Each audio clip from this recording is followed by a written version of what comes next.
Hello, and welcome to the Other Minds podcast. I'm Joseph Bohegan. That was an excerpt of Hanna Hartman's Crush, which we'll hear more of later in the episode. On this season of the podcast, we're talking with the featured composers from our 26th Other Minds Festival, which will take place on October 13th to 15th, 2022 at the Great Star Theater in San Francisco.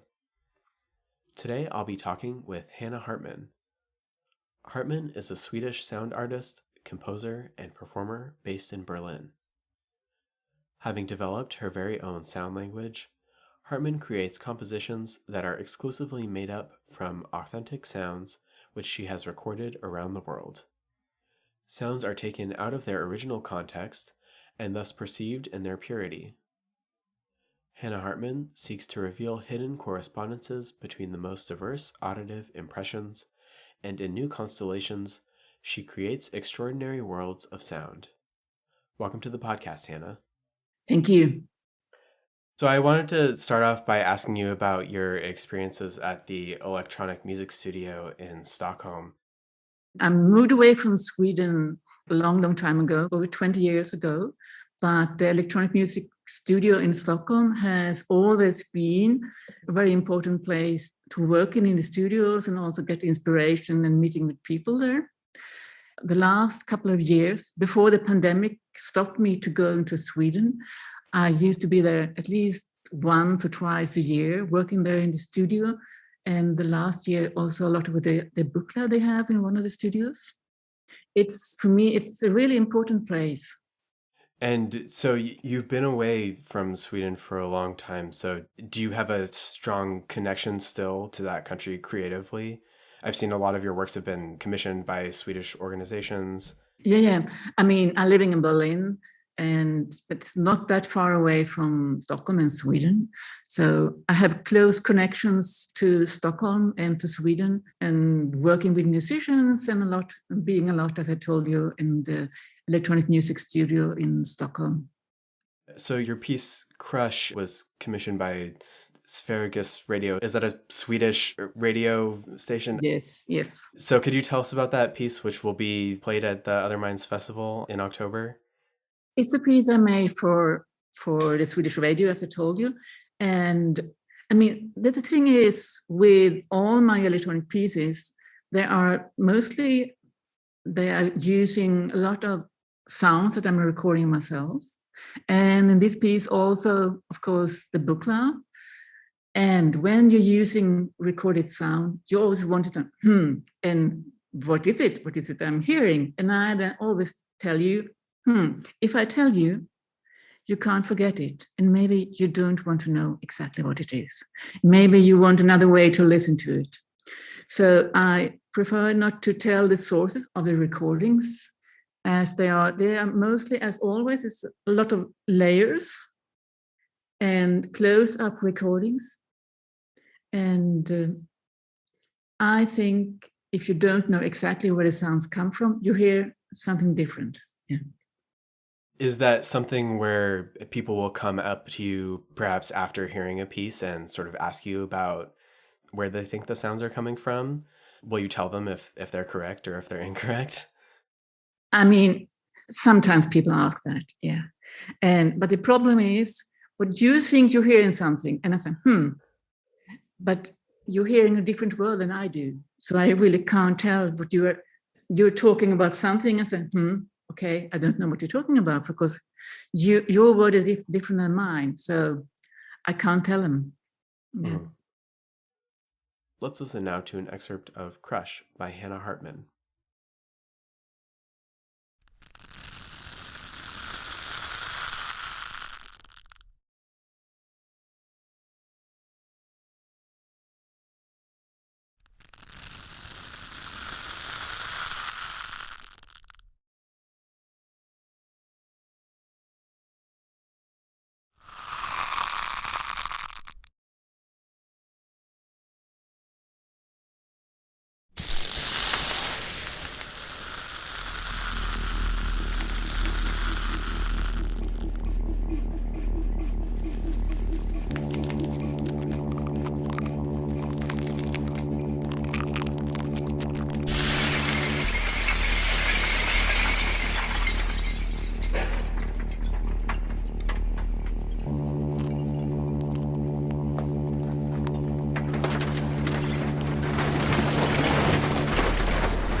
So you mentioned a little bit about the Buchla synthesizer at the Electronic Music Studio in Stockholm. You use that Buchla in your piece Fog Factory, which is a more recent piece. Could you tell us about that piece before we listen to some of that one as well? Exactly. I've been using, but when I'm using the Buchla, I'm making a recording when I'm in Stockholm and I'm working in the studio there. And then I use the sound in the same way I'm using recorded sounds from my library or when I go out recording.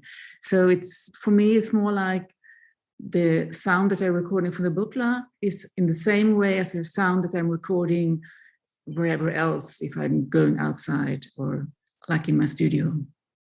Yeah, the Fog Factory is actually commissioned for an Austrian festival in Vienna. And it's also combined with some other sounds, I think, from factories, perhaps, which maybe you don't want to talk about too much, given your hesitancy to talk about the origins of sounds. But there's also that interest of the connection between electronic sounds and acoustic sounds, which I think we'll talk about a little bit more with your live performance. Yeah, that's with the Fog Factory. The thing is, I've been trying the last couple of years to find titles that are as far away from the sources that I'm using in the pieces to get a way to get an abstract listening to the music.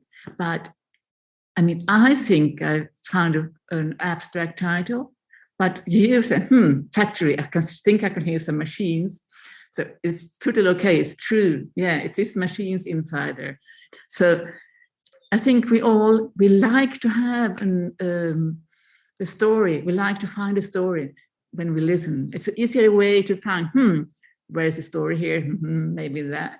Yeah, but I don't think in story. And you can if you like to, but I don't. That's not the way I'm working. I don't think of the story and then make a story. I'm more thinking of the sound and the music in it. Let's listen now to an excerpt of Hanna Hartman's Fog Factory.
So you have quite an extensive practice of live performance with objects and amplification, and you'll be doing some of this performance at the Other Minds Festival.